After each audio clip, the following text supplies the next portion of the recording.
আসসালামু আলাইকুম। বাংলা সংবাদে সবাইকে স্বাগত জানাচ্ছি। আমি চিন্তিয়া হক। শুরুতেই সংবাদ শিরোনাম। আওয়ামী লীগের নতুন ছক, প্রধান তিনটি টার্গেট চূড়ান্ত।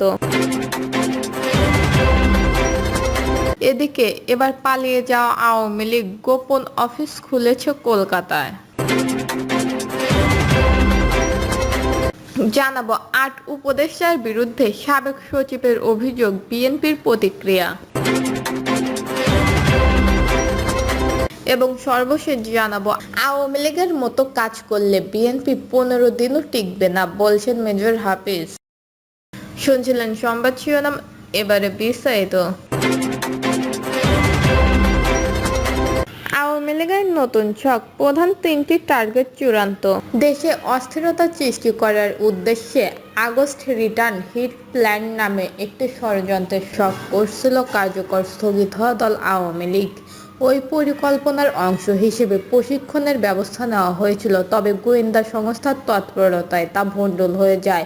গোয়েন্দা সূত্রে জানা গেছে, এবার নতুন করে ছক কষেছে দলটির লুকিয়ে থাকা নেতাকর্মীদের একটি অংশ। এ পরিকল্পনায় তারা তিনটি বিষয়কে প্রধান লক্ষ্য হিসাবে নির্ধারণ করেছে, যাতে করে পূর্বের ব্যর্থতা কাটিয়ে উদ্দেশ্য পূরণ করা যায়। নাম প্রকাশে অনিচ্ছুক পুলিশের উচ্চ পদস্থ এক কর্মকর্তা জানিয়েছে, নতুন এই ছক নিয়ে ইতিমধ্যে অভ্যন্তরীণ বৈঠক ও গোপন যোগাযোগ শুরু হয়েছে। আইন শৃঙ্খলা রক্ষাকারী বাহিনী বিষয়টি গভীর নজরদারিতে রেখেছে এবং যে কোনো নাশকতা প্রতিরোধে প্রস্তুত রয়েছে। তিনি আরও জানান, পরিস্থিতি যাতে নিয়ন্ত্রণের বাইরে না যায় সেজন্য গোয়েন্দা তৎপরতা আরও জোরদার করা হয়েছে এবং দেশের বিভিন্ন স্থানে বিশেষ নজরদারি চালানো হয়েছে। এবার পালিয়ে যাওয়া আওয়ামী লীগ গোপন অফিস খুলেছে কলকাতায়। ক্ষমতাচ্যুতির পর বিলুপ সংখ্যক আওয়ামী লীগের নেতাকর্মী বর্তমানে ভারতে অবস্থান করছে। এই অবস্থায় রাজনৈতিক কার্যক্রম পরিচালনার জন্য সম্প্রতি কলকাতায় একটি ব্যস্ত বাণিজ্যিক এলাকায় নতুন পার্টি অফিস খোলা হয়েছে। দলটির রাজনৈতিক কার্যক্রমের অর্থায়ন মূলত প্রবাসে অবস্থানরত নেতাকর্মীদের কাছ থেকে আসছে বলে জানা গেছে। এইসব তথ্য উঠে এসেছে বিবিসি বাংলার প্রতিবেদনে, যা নাইম আহমেদের ডেস্ক রিপোর্ট হিসেবে প্রকাশিত। ২০২৪ সালের জুলাই মাসে ছাত্র জনতার অভ্যুত্থানের মধ্যে দিয়ে আগস্টে দেশ ছেড়ে পালিয়ে যান আওয়ামী লীগের সভানেত্রী শেখ হাসিনা সহ কয়েকশো নেতাকর্মী। বর্তমানে পশ্চিমবঙ্গের কলকাতা তাদের কার্যরত সদর দপ্তরে পরিণত হয়েছে। বিবিসির প্রতিবেদনে বলা হয়েছে, কলকাতার একটি বহুতল বাণিজ্যিক ভবনের ৮ম তলায় একটি অফিস ভাড়া নেওয়া হয়েছে। যদিও আওয়ামী লীগের নেতারা এটিকে পার্টি অফিস বললেও বাইরের কেউ এটি রাজনৈতিক দলের কার্যালয় হিসেবে চিনতে পারবে না, কারণ এখানে কোনো সাইনবোর্ড, দলের প্রতীক কিংবা শেখ মুজিবুর রহমান ও শেখ হাসিনার ছবি নেই। অফিসটি মূলত ছোট আকারের বৈঠক ও সাংগঠনিক কার্যক্রম পরিচালনার জন্য ব্যবহৃত হয়। এতে ৩০ থেকে ৩৫ জন নেতাকর্মী একসঙ্গে বৈঠক করতে পারেন। দলের কার্যক্রমের বড় অংশ ভার্চুয়ালের মাধ্যমে পরিচালিত হয়। হোয়াটসঅ্যাপ ও টেলিগ্রাম গ্রুপ ব্যবহার করে কার্যক্রম সমন্বয় করা হয়।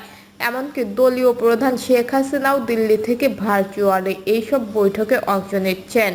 আওয়ামী লীগের অঙ্গ ও সহযোগী সংগঠনগুলোর শীর্ষ নেতারা কলকাতার আশেপাশে অবস্থান করছেন এবং প্রায় সবাই ওই পার্টি অফিসে নিয়মিত যাতায়াত করেন বলে আওয়ামী লীগের নেতারা বিবিসিকে জানিয়েছেন। ভিন দেশে কার্যক্রম পরিচালনার জন্য অর্থায়নের বিষয়ে দলটির সাধারণ সম্পাদক ওবায়দুল কাদের জানান, ৫ আগস্ট পরবর্তী বিপর্যয়কর পরিস্থিতিতে দেশ বিদেশে থাকা নেতাকর্মীরাই এগিয়ে এসে অর্থ সাহায্য প্রদান করছেন।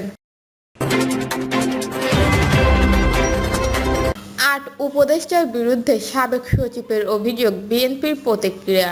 অন্তর্বর্তী সরকারের ৮ জন উপদেষ্টার দুর্নীতির প্রমাণ নিজের কাছে থাকার দাবি করেছেন সাবেক সচিব ও বিএনপির চেয়ারপারসন বেগম খালেদা জিয়ার একান্ত সচিব এবিএম আব্দুস সাত্তার।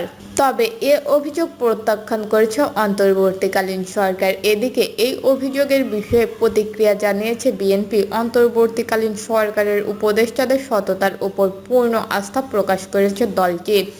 বিএনপির পক্ষ থেকে দলের মহাসচিব মির্জা ফখরুল ইসলাম আলমগীর এই অভিমত ব্যক্ত করেছে। তিনি বলেন, আজকে একটি পত্রিকায় একজন সাবেক সচিবকে কোট করে একটি রিপোর্ট প্রকাশিত হয়েছে। উনি বলেছেন 8জন অ্যাডভাইজার নাকি দুর্নীতির সঙ্গে জড়িত।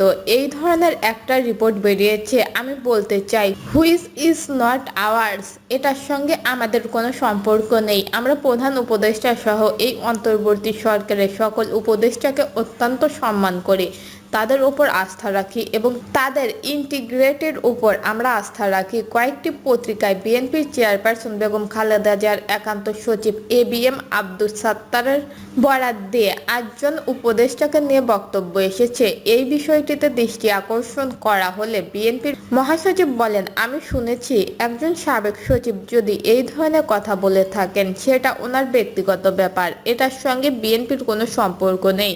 আমি স্পষ্ট ভাষায় বলতে চাই, ওই বক্তব্যের দায় সম্পূর্ণভাবে ওনার নিজের, দলের সঙ্গে এর কোনো সম্পর্ক নেই। আওয়ামী লীগের মতো কাজ করলে বিএনপি 15 দিনও টিকবে না, বলছেন মেজর হাফিজ।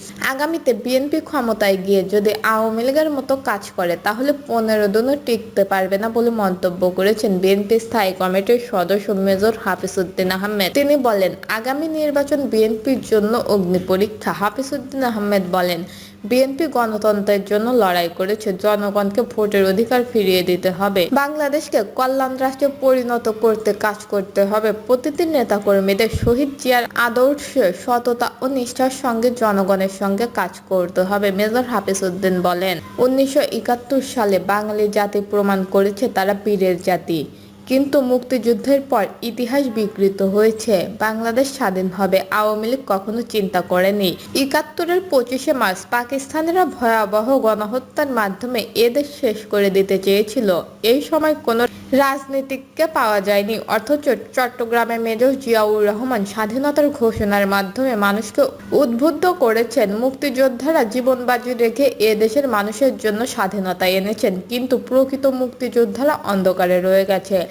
নির্বাচন ঘোষণার জন্য প্রধান উপদেষ্টা ডক্টর মোহাম্মদ ইউনূসকে ধন্যবাদ জানিয়ে বিএনপির এই নেতা বলেন, ডক্টর ইউনূস অভিজ্ঞ মানুষ হলেও তার উপদেষ্টা পরিষদের অনেকের রাষ্ট্র চালানোর যোগ্যতা নেই। কেউ কেউ গদি ছাড়তে চায়নি, কেউ কেউ 5 বছর ক্ষমতায় থাকতে চেয়েছে। মেজর হাফিজ আরও বলেন, আবার যারা স্বাধীনতা যুদ্ধের বিরোধিতা করেছিল তারা বিভিন্ন স্থানে গুরুত্বপূর্ণ লোকজন বসিয়ে দিয়েছে, তারা PR সিস্টেমে ভোট চায়। নির্বাচনের মাধ্যমে ক্ষমতায় যাওয়া সম্ভব নয় বলে তারা রাষ্ট্র ক্ষমতায় যেতে পারবে না।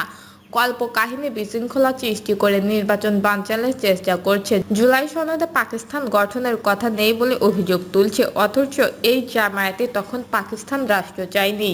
আবার বর্তমান পদ্ধতিতে নির্বাচন চায়, জনগণ সরাসরি ভোটে প্রতিনিধি নির্বাচিত পদ্ধতি ছাড়া নির্বাচন সম্ভব নয়। শেখ হাসিনা সমালোচনা করে তিনি বলেন, নির্বাচনের নামে জনগণের সঙ্গে প্রতারণা করেছেন শেখ হাসিনা। আওয়ামী লীগ মুক্তিযুদ্ধের চেতনাকে ধারণ করেনি, গণতন্ত্রকে তারা ছুঁড়ে ফেলে দিয়ে একদলীয় শাসন কায়েম করেছিলেন।